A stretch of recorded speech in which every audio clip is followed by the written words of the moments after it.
Called the press to come out here. Thank you, press, for all coming out in such great numbers. We really appreciate it because we've been demanding that the FPC release police footage, any footage of police misconduct within 48 hours and the names of the officers involved within 24 hours.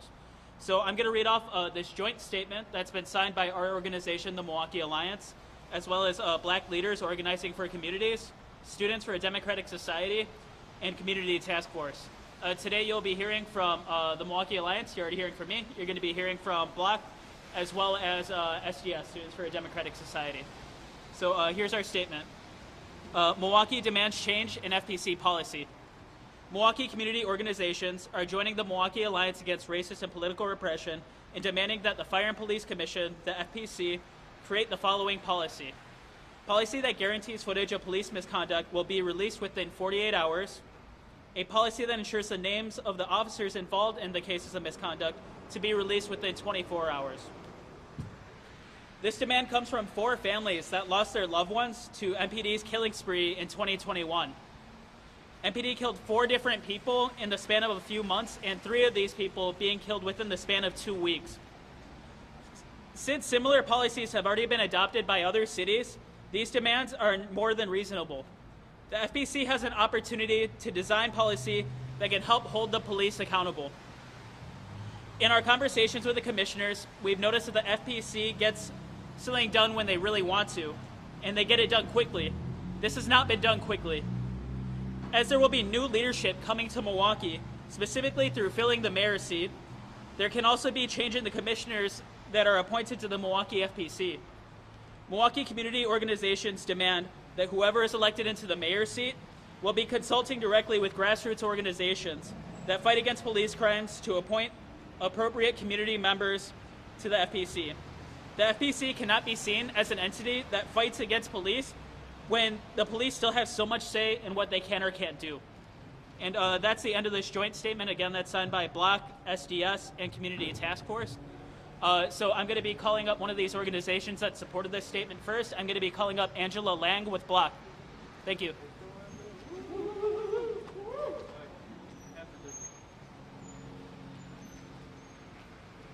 All right. Good afternoon, everyone. First of all, thank you all for being here. Thank you all for calling this and having this statement and allowing Bloc to have the opportunity to support.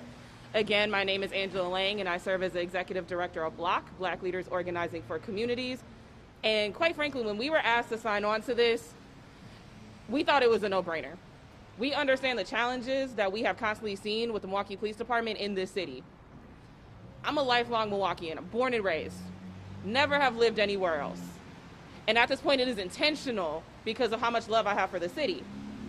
But my whole time being here, in my 32 years of being here, there has always been an issue and a problem with the Milwaukee Police Department, period, but specifically when it comes to transparency and how they murder our community members and our families. The fact that we have had so many murders and state-sanctioned violence at the hands of police and asking for basic transparency, this should be a no-brainer for the Fire and Police Commission.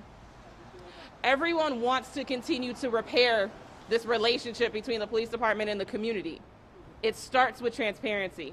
It starts with being held accountable to the community. You cannot continue to murder our community members with no transparency and accountability. And for people that do not support this effort, accountability will look like an attack if you are not ready to accept it. And the Milwaukee Police Department has never been ready to accept feedback.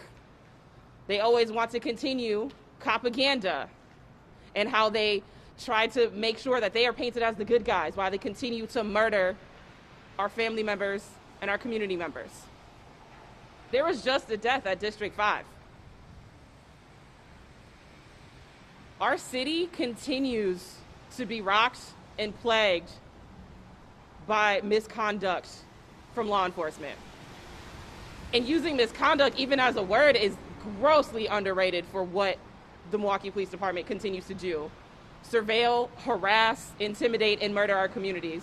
So the very least that the Fire and Police Commission can do is be on the side of the community and the families and the loved ones of every single person that has lost someone at the hands of police violence or even have been racially profiled by police violence. They can take good efforts to start. This is just the first step.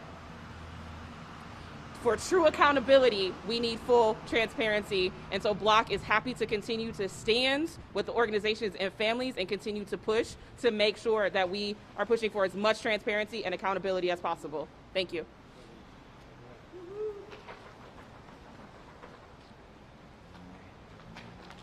Thank you. We'll be hearing from Students for a Democratic Society next.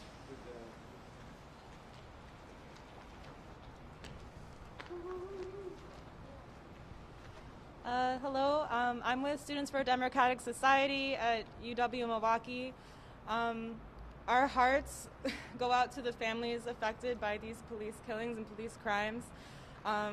This shouldn't happen anymore in the city. This shouldn't happen anywhere in the country anymore. And this what we're putting forward right now, the 24-hour, sorry, what we're putting forward right now is absolute baseline. This should already be in, this should already be, yeah, we should already have had this. It's like the sister said, like, this is a no-brainer. Sorry, I wasn't prepared. But yeah. Students for a Democratic Society stands with what we're putting forward today, and we support the families, we support the organizations that are helping to get this passed and get this done. Yeah, sorry.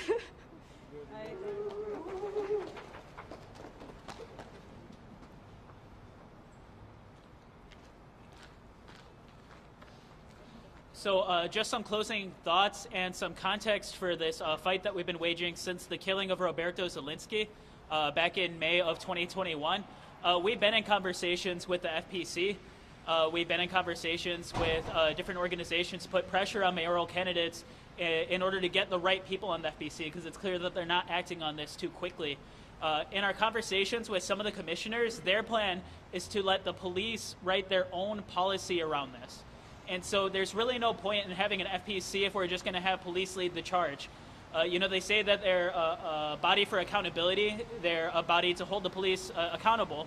And yet that's not what we're seeing. We're seeing them put police first, even against us, kind of pushing back against that idea.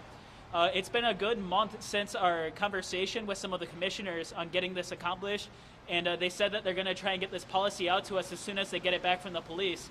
But what we say is that, the police have had the opportunity to do this for years, and there's no way they're going to get it done in a timely manner if they've just been kind of sleeping on this for years. And so, we're putting on more pressure against the FEC. We're going to continue fighting against this. And if we see that the FEC isn't really an agent of change, we're going to continue calling for CPAC, a Civilian Police Accountability Council, which is completely different from the FPC and also gives the commission more power, and also gives citizens the opportunity to elect who would be on this commission, which is not the case with the FPC. They're appointed. And so, as long as the FPC is dragging their feet, we're going to continue calling for community control of the police through CPAC. And so at this point now, we'll be taking any questions that the press might have. Where have we seen, and why 48 hours? Have there been other departments that used that particular window, and what's been the results in those departments? Yeah, so if we look at the recent killings in both Brooklyn Square and Minneapolis, Minneapolis and Brooklyn Square have been able to get their footage out within 48 hours. And honestly, we've even seen nearby departments in suburban areas that have been able to get out this footage within 48 hours when it's convenient for them. So it's clear that it's not necessarily a question of if it's possible in a technical sense or a legal sense for them to get this footage out. It's clear that they're just only wanting to put out footage that is convenient for them. Additionally, what we hear a lot from the communities and what you hear a lot from the families is that when the police take so long to get the footage out, they think that that's them trying to craft a narrative behind closed doors, right? Because then they have time to sort of look at the footage themselves and figure out what's going on. And, they say that it's with an outside agency, but they're still in possession of this footage.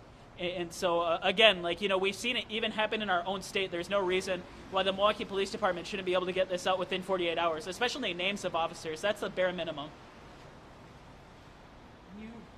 The community briefings that are put out 45 days later now, they're pretty much always in a critical incident, right? I mean, there's not a time recently where they haven't done one of these briefings. Am I correct on that? Yeah, so they'll do critical response briefings, but the only time that they actually release these bits of footage on time is the times that we've put on pressure for them to do so. When it came to Roberto Solinsky, for example, you know, until we put on the pressure, they barely met the 45-day deadline, which is already a very generous deadline. You know, they were barely able to meet that. And so we saw that, you know, this shouldn't just be the police promising us something, you know, or you know, something that they just say with words. It should be something written into policy if it's something that they're serious about. And so it shouldn't take community pressure. It should just be in policy. Are there any other questions from the press?